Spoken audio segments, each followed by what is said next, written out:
조선 6대 왕 단종 이홍위, 17의 사약을 받은 조선의 비운의 왕, 탄생부터 죽음까지. 여러분, 태어나는 그 순간부터 생을 마감할 때까지 단 한순간도 평범하지 않았던, 비극으로 가득 찼던 한 소년왕의 이야기가 있습니다. 그의 이름은 이홍위, 우리가 단종이라고 부르는 바로 그 아이죠. 아니, 570년이나 지났는데 왜 우리는 여전히 그의 이름을 기억하고 있을까요? 자, 바로 이 질문이 오늘 이야기의 핵심입니다.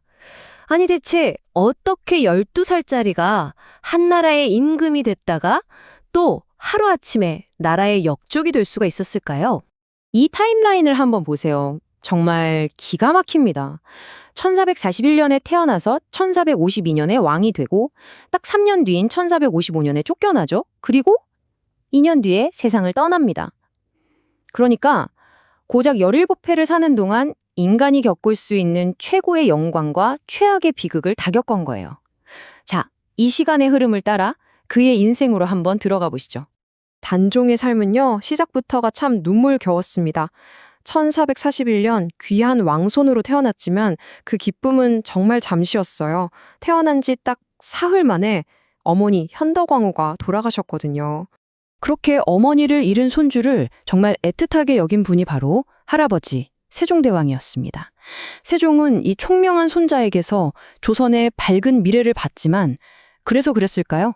어린 시절 늘 혼자였던 이 아이는 친구 대신 책을 읽고 또 피리를 불면서 외로움을 달랬다고 합니다. 하지만 그 평화는 정말 길지 않았습니다. 어린 그를 지켜주던 바람막이가 하나둘씩 사라지면서 정말 거대한 폭풍이 그의 인생을 덮치기 시작합니다. 먼저 1450년 그토록 자신을 아껴주던 할아버지 세종대왕이 돌아가시고요. 그 뒤를 이은 아버지 문종도 워낙 몸이 약하셔서 왕위에 오른 지 고작 2년 3개월 만에 세상을 떠나고 맙니다. 결국 12살짜리 어린 아이가 이 거대한 나라의 텅 빈 왕좌에 홀로 앉게 된 거죠.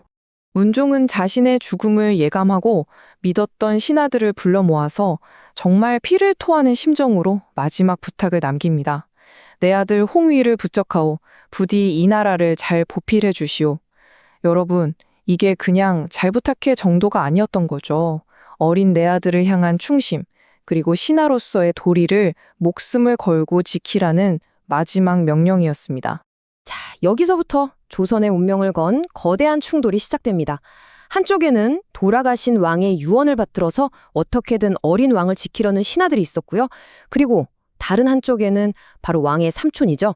호시탐탐 왕위를 노리던 야심가 수양대군이 버티고 있었던 겁니다. 말 그대로 명분과 실리, 충심과 야망의 싸움이 드디어 막을 올린 거죠. 결국 수양대군의 그 검은 야망은 피비린내 나는 쿠데타로 터져나오고 맙니다. 바로 그 유명한 계유정난이죠. 때는 1453년 10월, 으스스하게 추운 어느 가을밤이었습니다. 모두가 깊이 잠든 그 시각에 조선의 역사가 통째로 뒤바뀌고 있었습니다. 수양대군이 자기 사람들을 이끌고 기습에 나섭니다. 목표는 딱 하나였어요. 어린 단종을 지키던 핵심 인물들을 모조리 제거하는 거였죠. 그리고 그 첫 번째 타겟은 북방의 호랑이라고 불렸던 당대 최고의 권력자, 김종서였습니다. 수양대군은 김종서의 집을 급습해서 그 자리에서 철퇴로 내리쳐 죽여버립니다. 나라를 지키던 가장 든든한 방패가 이렇게 한순간에 무너져 내린 겁니다. 김종서가 죽자마자 반대파 핵심 인물들이 그날 밤에 싹 다 제거됩니다. 그리고는 곧장 궁으로 달려가서 벌벌 떨고 있는 12살 조카 단종 앞에 엎드려 이렇게 말하죠. 전하, 역적들이 반란을 일으켜서 제가 겨우 막았습니다. 자기가 다 죽여놓고 말이죠. 이렇게 모든 권력을 한 손에 쥐게 됩니다. 이 계유정난 이후에 단종은 그야말로 허수아비 왕이 되어버렸습니다. 자, 이제부터는 이 모든 걸 되돌리려 했던 충신들의 정말 가슴 아픈 이야기로 넘어갑니다. 수양대군의 압박은 계속됐겠죠. 결국 1455년 15살이 된 단종은 삼촌에게 왕위를 내놓으라는 사실상 협박에 가까운 강요를 받게 됩니다. 어쩔 수 없이 왕위에서 물러나 상왕이 되고 수양대군은 드디어 꿈에 그리던 왕, 바로 세조가 됩니다. 하지만 모두가 이 상황을 그냥 지켜만 본 건 아니었습니다. 문종의 마지막 유언을 잊지 않았던 신하 6명이 목숨을 걸고 단종을 다시 왕으로 만들려는 비밀 계획을 세웁니다. 우리는 이분들을 죽음으로 충절을 지킨 6신하, 바로 사육신이라고 부르죠. 하지만 안타깝게도 이 계획은 내부 고발자 때문에 들통나고 맙니다. 이들은 모두 잡혀와서 정말 상상할 수도 없는 끔찍한 고문을 당해요. 바로 그때 성산문이 세조를 똑바로 쳐다보면서 이렇게 소리칩니다. 나는 단 한 번도 당신을 전하라고 부른 적이 없소. 나의 임금은 오직 상황 전하 한 번뿐이요. 결국 이 6충신은 모두 죽음으로 자신들의 신념을 지켰습니다. 자, 그런데요, 이 충신들의 죽음이 오히려 단종의 운명을 더 깊은 나락으로 떨어뜨리고 맙니다. 왜냐하면 세조 입장에선 이 조카가 살아있는 한 이런 반란 시도가 계속될 거라고 생각했기 때문이죠. 결국 1457년, 이제는 16살이 된 단종은 상황 자리마저 빼앗기고 저 멀리 강원도 영월의 청룡포라는 곳으로 유배를 떠나게 됩니다.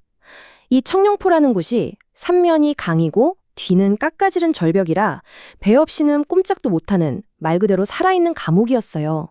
그리고 이건 어린 아내였던 정순왕후와의 영원한 이별이기도 했습니다.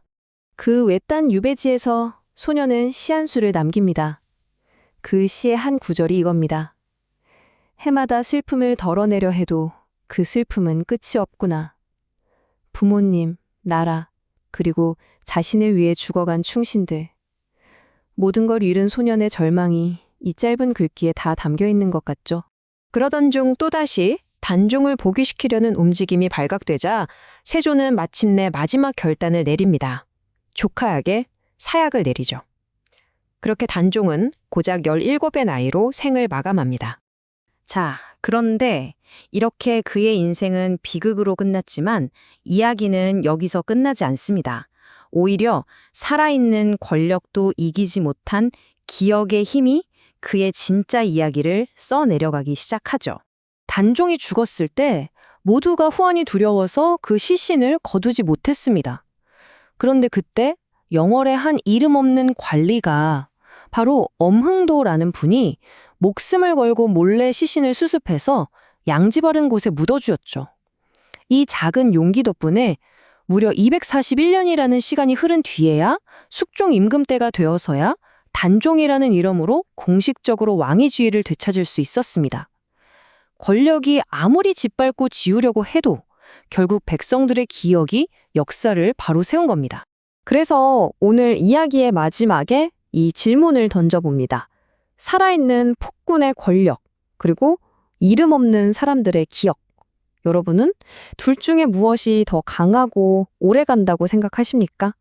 아마 단종의 이야기가 우리에게 그 답을 분명하게 보여주는 것 같습니다.